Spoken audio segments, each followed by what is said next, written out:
Ibu Kota Nusantara atau IKN Nusantara di Kalimantan Timur dirancang menjadi kota berwawasan lingkungan. Tak heran, otorita IKN menaruh perhatian besar terhadap sistem pengelolaan sampah di Ibu Kota Nusantara nantinya. Deputi Bidang Lingkungan Hidup dan Sumber Daya Alam OIKN, Mirna Asafitri mengatakan bahwa pihaknya saat ini tengah menggodok sejumlah kebijakan. Seperti, Rancangan Peraturan Kepala OIKN mengenai pengelolaan sampah, Pedoman Pengelolaan Sampah Rumah Tangga dan Sampah Sejenis Rumah Tangga, Pedoman Bank Sampah, dan Pedoman Pengelolaan Sampah Konstruksi. Mirna menjelaskan bahwa arah kebijakan utama terkait persampahan adalah mengelola sampah sejak dari sumbernya. Karena itu pemilahan sampah menjadi penting. Dengan kebijakan-kebijakan yang tengah disusun ini, maka model pembuangan sampah di TPA, tempat pembuangan akhir, akan ditinggalkan. Kemudian akan beralih ke pembangunan TPST, tempat pengolahan sampah terpadu, yang rencananya akan dilakukan tahun ini. Selain itu, otorita IKN juga akan mengembangkan bisnis daur ulang sampah di IKN nantinya. Sebelumnya juga kata Mirna, pada Januari 2023 telah diterbitkan Surat Edaran Kepala OIKN untuk pengendalian kerusakan dan pencemaran lingkungan pada masa konstruksi.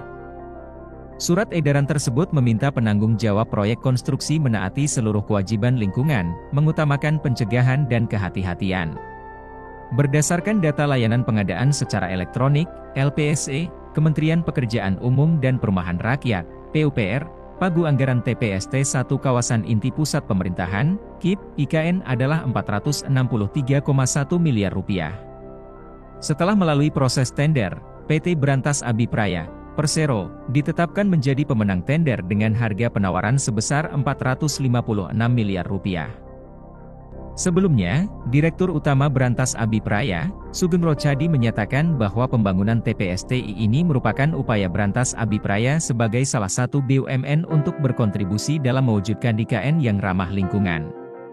TPST itu sendiri dibangun di atas lahan seluas 22,16 hektare di kawasan inti pusat pemerintahan, KIP, IKN, Kecamatan Sepaku, Kabupaten Penajam Pasar Utara, Kalimantan Timur. Dia menyebutkan, setelah beroperasi, TPST 1 ini berpotensi dapat mengolah sampah sebesar 74 ton per hari dan lumpur sebanyak 15 ton per hari. Nantinya, TPST 1 dapat menghasilkan pengolahan sampah berupa energi dan tidak menghasilkan emisi di atas standar yang ditentukan. Di mana, 60% sampah yang ditimbulkan harus didaur ulang dan sistem pengelolaan sampah terkoneksi dengan internet area dapat diakses oleh penduduk.